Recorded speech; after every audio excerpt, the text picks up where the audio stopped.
Do you remember mating for the first time?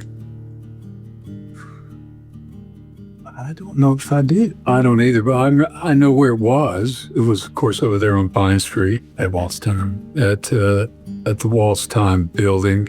And I remember that office, and that, of course, Jen Malone had contacted me and told me that you were an up-and-coming talent here in the program. I don't think she ever contacted me about anybody else, so I took it seriously. Wow. And I remember you coming over and playing us some songs and being very impressed. I remember your songs were like opposite extremes. You had this great love for traditional country music, and then you had the metal side that you were also a fan of.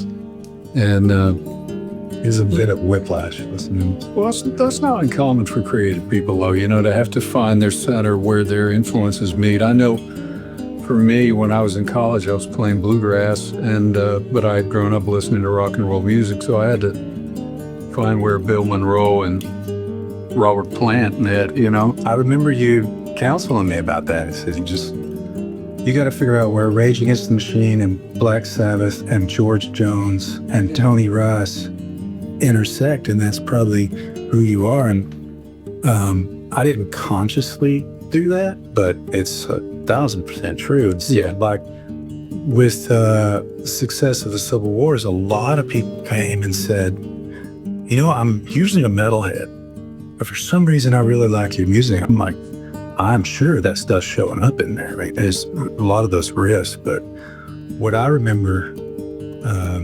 is her saying, I want to introduce you to Walt, giving some of your stuff. And I remember at the time, all I really wanted to do was be a singer. Yeah.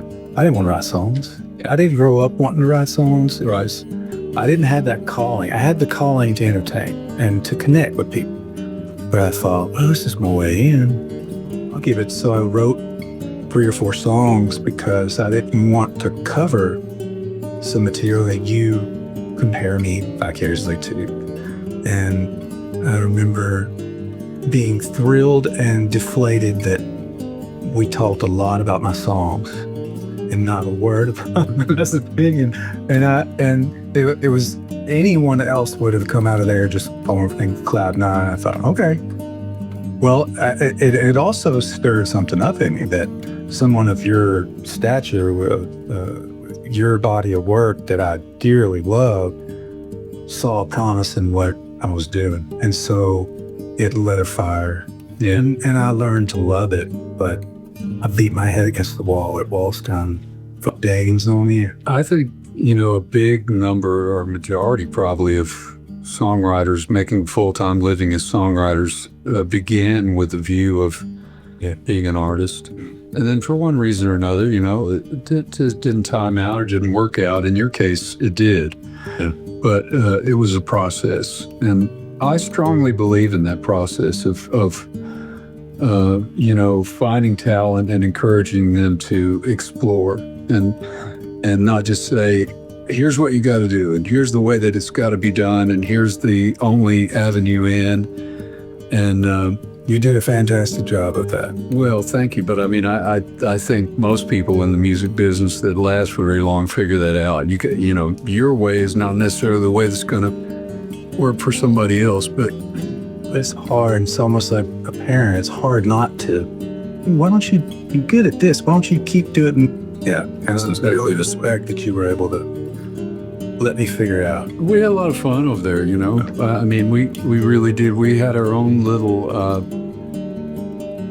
thing, It was just 3 of us, you and me and Brad Chrysler, and we then we would have, people were always interested in coming down here to write and work in Muscle Shoals just out of curiosity, I think, and to get out of the Music Row assembly line, and which there's definitely a time and place for, and with the way that the volume of music that they turn out in Nashville, it's the only practical way that you can do things is kind of rigidly, but it was it was novel, I think, to people to say, what time you want to start? Oh, I don't, how about 11? No, I got a thing at 11. Let's eat lunch and then we'll start.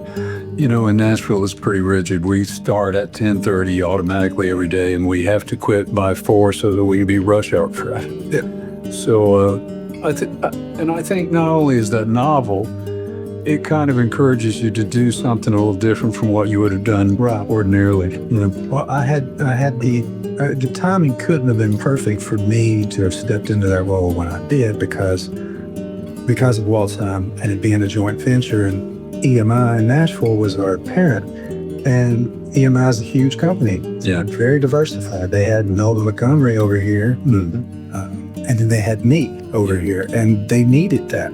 Right. So I fit a niche where if some New York rock artist came to town, let's put in John Paul. Yeah. If an LA pop artist came to town, let's put in John Paul. And at that time, you made enough on mechanicals that I was making a living on album cuts. Yeah. And the ghetto that I probably wasn't going to write a single, and just embraced that. And all those artists up there really just wanted to be rock stars. They didn't want to be country stars anyway. Yeah. So the timing of that, and it kind of breaks my heart because it's not that way anymore. It doesn't. Rosters aren't as diversified, and they need people that just write hits. Yeah, so that's where the money is, and that's business. But the timing couldn't have been better for me. Well, also, I think the fact that we did sort of encourage experimentation, and maybe that came from my past, which was, Rick Hall was my sort of mentor, and I went into working right out of the University of North Alabama, right out of the internship that I did there for Rick, and I thought all I wanted to do was be a guitar player. Yeah. And I went to my first session and I heard, I think it was Kenny Mims or somebody like that, and I always say I wanted to tie my guitar on the back of my car and drag it back home to my apartment, And but Rick, to his credit, because he was that kind of person, didn't believe in specialization. He just said, if you can learn how to engineer, you need to, at least enough to be able to communicate with engineers. If you can learn how to to play or sing sessions, you need to do that. If you can learn how to write, if you can learn publishing, because they all dovetail together, and you never know which one's going to sort of raise his hand and say, pick me, this is what you're going to be doing mostly. And also, it kind of keeps it fresh. The people that write songs only, they go in every day, they sit in the same room, and it might be a different face, but it's the same process. And I always enjoyed the fact that, maybe I could perform some, or maybe I could produce a record for somebody or engineer or whatever. It was a different sort of channel for my creativity and different outlet to wear a different hat. And so, that seems to have worked well for you, because you obviously now are studio owner. You produce records in addition to being an artist and songwriter and musician and all those things.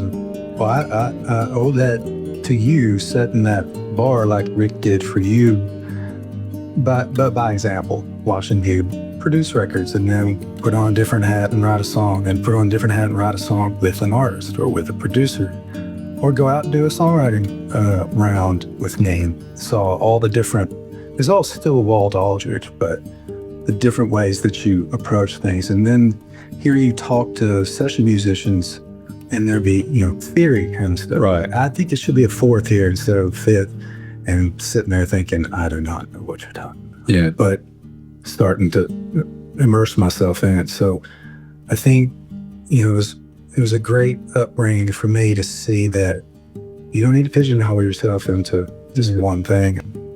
I remember the first time as an artist when we did our first music video, and I had absolutely no knowledge of how the process works. I just pretty much showed up and they said, okay, here's what the video is going to be about. Here's where you stand. Yep. You hit this mark. Okay, in this thing we do this. And then in between takes, 14 people come running up and fluff your hair and get you a powder puff and do all that. But I had no creative input into the process. And it dawned on me in a hurry that even though I didn't want to get into a career of necessarily of being a videographer or a cinematographer or whatever, I did need to understand the process well enough to be able to communicate, because it's your face, and as this saying goes, it's your name on the record or the song. So you got to take ownership, and you have to take the responsibility to figure out how it works pretty well. Yeah. And you're right. I mean, when maybe you're an artist, but if you take the trouble to know the lingo to be able to speak to musicians, or an engineer to be able to say, it sounds like compression's a little heavy, or can you dip some low mids out, or whatever. There's an instant respect and a recognition that, hey, this person knows what's going on, and they're not just out there just sort of kind of blundering through this whole thing. And it's a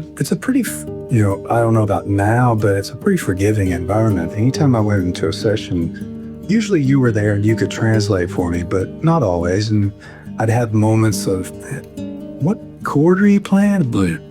I don't know. Here's what I'm playing. Yeah. And everyone was so accommodating. They're like, oh my God, cool. That's a 5/7. So I just follow it away. Yeah. But I learned so much from everyone. Everybody was so welcoming and giving. But a lot of that is this community, but also Jenny Johnson and David Hood and Donnie Fritz and Spooner Oldham, all these guys that from day one, they treated me like a peer. They treated me like an equal and helped me out and introduced me to other folks. And I think we take that for granted down here, that selflessness and that camaraderie.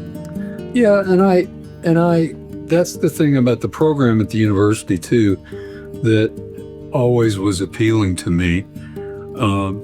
I mean, I had spent some time just as guest lecturer and so forth at bigger programs, that there's something to be said for everything. But the fact that UNA was always an emphasis placed on learning a variety of things, and people would come in and say, "Well, I don't even know copyright law. All I want to do is play guitar." But you never know. Certainly, but you never know what you may wind up doing. It may be, as you said, you may wind up being a songwriter as you sort of tick it in, and you don't want to be put in some situation where your songs are vulnerable, or where you make a bad deal just out of ignorance. Yeah, that's the big advantage that education offers people, I think, is an opportunity to maybe know a little more than their competition. It's not going to get you a job or get you hired or make you successful, but it's going to give you that leg up when you're making your application, or when you do get an audience with somebody that can have some effect on your future. That's instantly recognizable in a person. Hey, this person is not just a club musician that's comes stumbling in. This is a person who's taken the trouble to educate themselves about a variety of things in the music business, and that matters. It really matters.